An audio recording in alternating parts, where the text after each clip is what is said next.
The end of the season is near, and whilst teams battle it out for the trophy, there's a rather important awards ceremony happening within the next few weeks, the PFA Footballer of the Year Award. Now, whilst I'm normally against individual awards like the Ballon d'Or, which have no link or connection to football whatsoever, I do think that this one is rather prestigious, as the votes are made by the footballers themselves. This means that whichever player wins has not only won a pretty cool award, but also the admiration and the respect of his fellow professionals that he's playing against week in, week out. So with that being said, here are my 5 tips for the PFA Player of the Year award, as well as some notable mentions thrown in at the end as well. So first up, and it's one of a few players from Manchester City that I could have put in, however, I've gone with 2 of them, the first one being Bernardo Silva. The Portuguese midfielder is looking more and more likely to take over his namesake David Silva role when eventually the Spaniard retires or leaves the club, which is looking likely to happen when his contract expires in the summer of 2020. As for Bernardo Silva, well, he's shown incredible ability and all the traits that can make him into a Manchester City legend. And what's more, he's done it on a consistent basis this season in the Premier League and has been at the crux of everything good that Manchester City have done as they trace...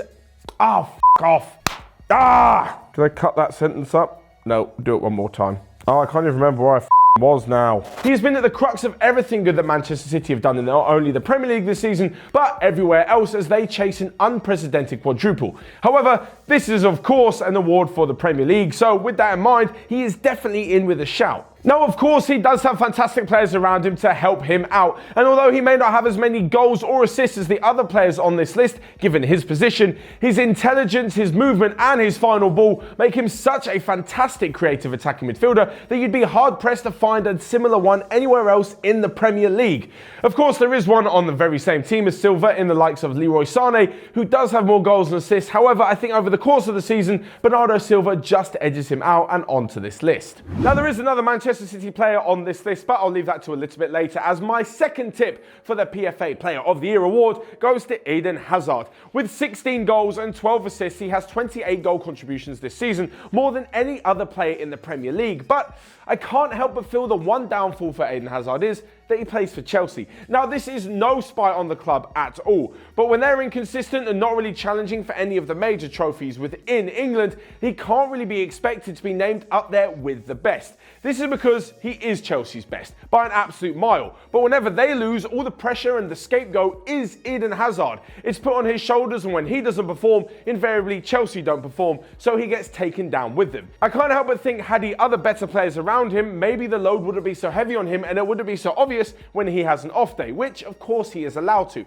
Just think of the rest of the teams. When Salah's having a bit of a rough patch, Sadio Mane can step up. If Harry Kane is injured, Heung-min Son is there. If Bernardo Silva or Raheem Sterling aren't there, well, there's Leroy Sané. There's other players that can fill in, and this just isn't the case at Chelsea. Now, because of this, it actually probably strengthens Hazard's claim to being the best player in the league even more, because of what he's managed to do without the best players around him. I say without the best within the top 6, of course. But overall, I think the trophies will be playing a massive part. And although it is slightly unfair that the decision is being made before the end of the season, Chelsea, of course, aren't in the race for the title and can't win anything else apart from the Europa League at the moment, which, of course, is not the Premier League and not within English domestic football. Despite this, though, I think Hazard has had a fantastic season, and even though it looks like he may be off to Real Madrid in the summer, Chelsea have definitely seen an absolute legend play with them for the last 8 years or so, and he'll definitely be remembered as just that. Third on this list, and definitely someone whose inclusion could be debated, you cannot doubt the quality that he has. Heung-min Son has had a brilliant season for Spurs with his work rate, his teamwork, and all of his quality going forward, with his 12 goals and 6 assists so far. But more importantly for Spurs fans, it's what he's been able to do in the absence of Harry Kane, which is lead the line very, very well. When England's captain is sat on the injury table, Heung-min Son steps in just well, and in fact he scored 9 goals in the 10 games that Spurs have played without Kane in the Premier League. Now, of course, I'll have to admit that the South Korean is probably the least likely on this list to win the award, but he deserves to be in and around the conversation because of the fantastic form he's shown all season. On top of this, he also did manage to grab the first Premier League and Champions League goal at Spurs' new stadium.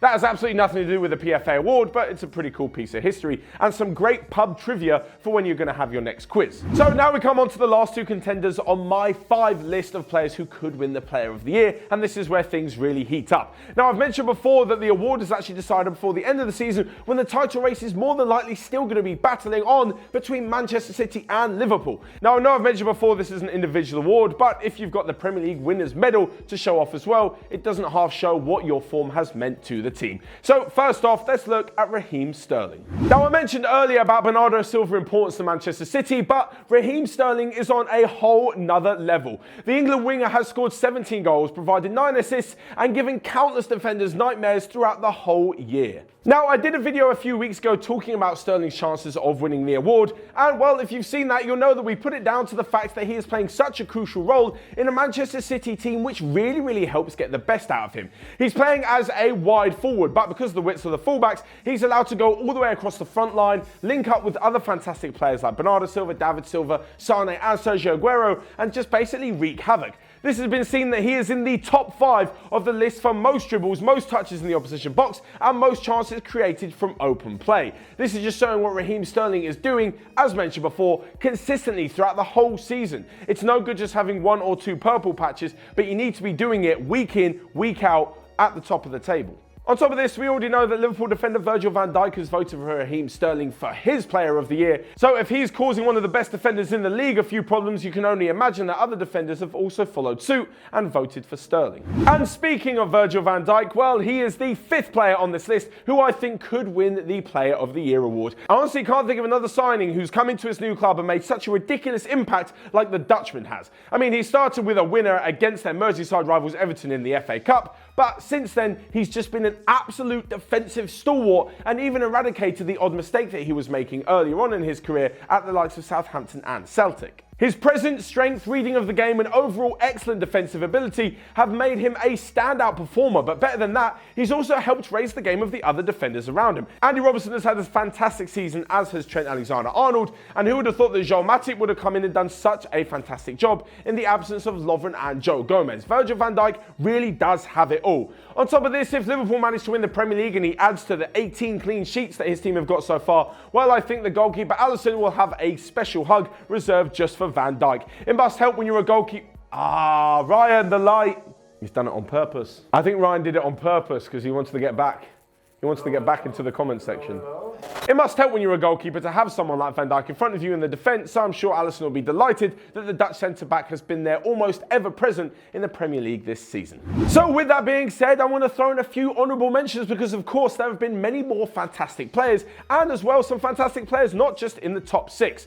First off, and of course Mo Salah and Sergio Aguero's goals have been key to their team's title challenge, so has Sadio Mane's form, especially in the last few months. However, outside the top 6, there's the likes of Richarlison, who's looking worth every penny for Everton. Raul Jimenez has been brilliant at Wolves, so much so that they've decided to make his loan move permanent. In the Watford midfield, Abdoulaye Doucouré has been an absolute beast and a real driving force as they find themselves in the FA Cup final. And Ryan Fraser, the Scottish winger at Bournemouth, finds himself in some great company as he is 3rd in the assist list for the Premier League. As for the young player of the year, well, I think Aaron Wan-Bissaka will be taking it this year as the Crystal Palace fullback has had a fantastic season. Of course, he'll face some stiff competition from the likes of Leroy Sane, who was last year's winner, Wolves' Ruben Neves, Bournemouth's David Brooks, and Leicester's James Maddison, but I think the Crystal Palace fullback deserves it out of anyone. In fact, he's done so well, he may find himself on the end of a big money move this summer, with Manchester United reportedly interested.